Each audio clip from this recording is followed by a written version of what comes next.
Fala aí, aqui é o Teles do Responde Aí e hoje nós vamos resolver um exercício de introdução a ondas. O enunciado é o seguinte, ó. Uma onda senoidal se propaga ao longo de uma corda sob tensão.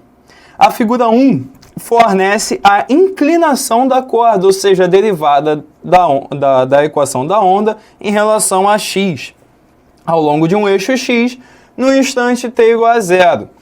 Suponha que a equação da onda progressiva é do tipo, então ele dá a equação genérica da onda progressiva aqui, tá? O y de xt. E nós temos essas duas figuras.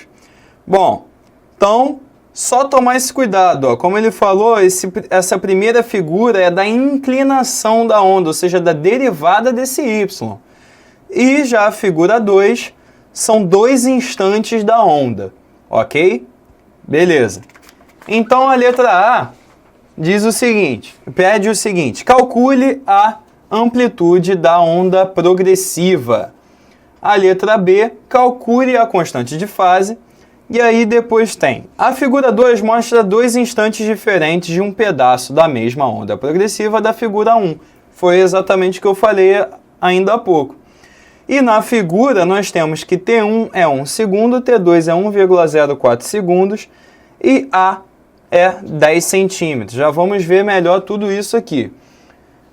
E na letra C vai pedir para calcular a frequência da onda progressiva. Na letra D pede para escrever a equação y de xt com os valores para ym, k, ômega e φ e com o sinal correto em frente a ômega, baseando-se na análise das figuras 1 e 2.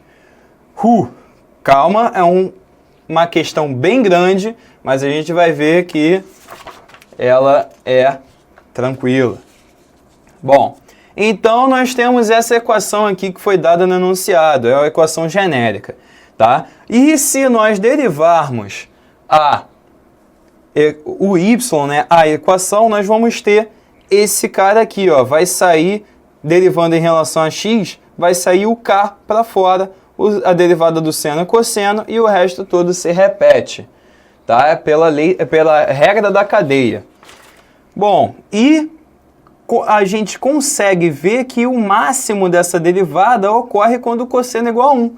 Então, o cosseno sendo igual a 1, o KYM vai ser o valor máximo dessa derivada. Bom, lá no gráfico a gente vê que o valor máximo que a inclinação chega é 0,4. Então, o KYM, que é o valor máximo da inclinação da derivada, é 0,4.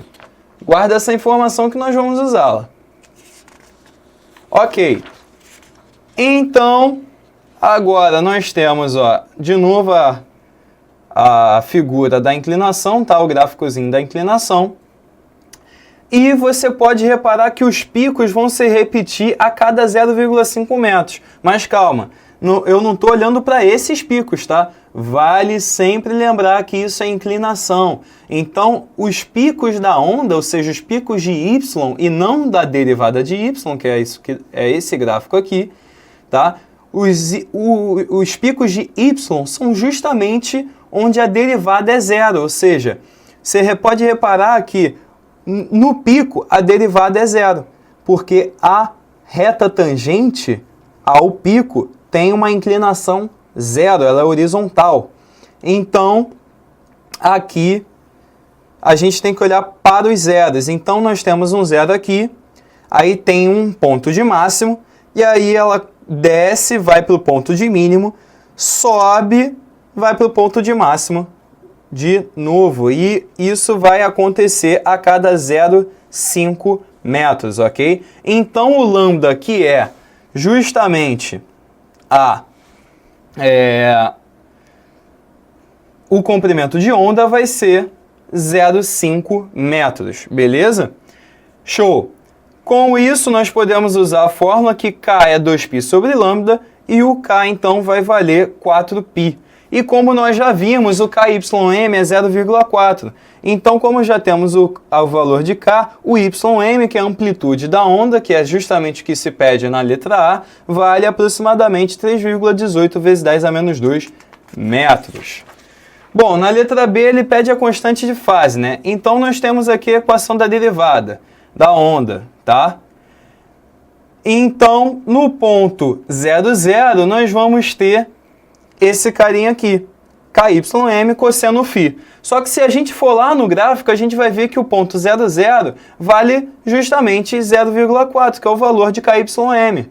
Então, para que isso aconteça, o KYM tem que ser igual a KYM cosseno φ, que os dois estão no ponto 0, 0, e isso vai nos dar que o cosseno φ é 1.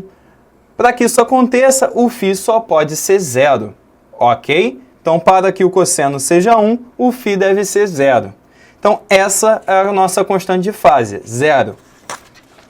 Show! Na letra C, ele já está lidando com outro gráfico, tá? Nós temos a onda em dois instantes, T1 e T2, e repara que ela se deslocou A, e ele pede a frequência da onda progressiva. Bom, para calcular a frequência, a gente tem que passar pela velocidade. E como nós vamos calcular a velocidade? Simples, fórmula da velocidade média.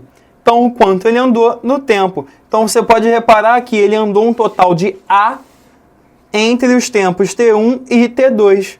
Tá? Então, a velocidade é A sobre T2 menos T1, tá? Que é o ΔT, ΔS sobre ΔT.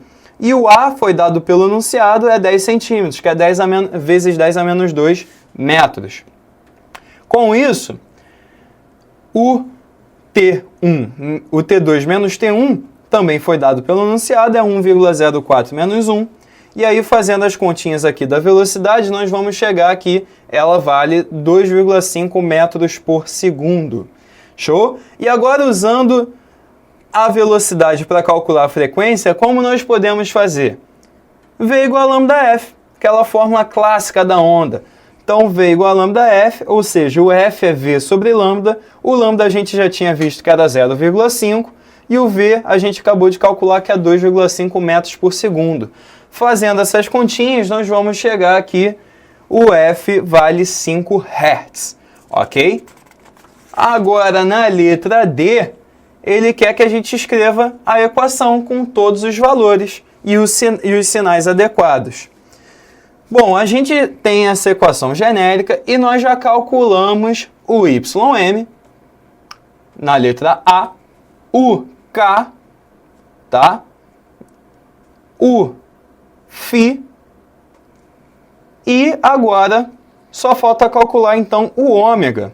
E o ômega vai ser justamente 2πf, e o F a gente acabou de ver na letra C, que é 5 Hz. Então, ômega igual a 2πf vai ser 2π vezes 5, que vai dar 10π por segundo. Esse é o valor de ômega da frequência angular da onda. Beleza, então agora nós temos todos os valores para a equação. Só substituindo, nós vamos chegar aqui, o y de xt é 3,18 vezes 10 a menos 2, vezes o seno de 4πx, mais 10πt. Beleza? Só substituir tudo isso que a gente achou ao longo da questão na fórmula genérica. Show? Esse vídeo te ajudou? Responde aí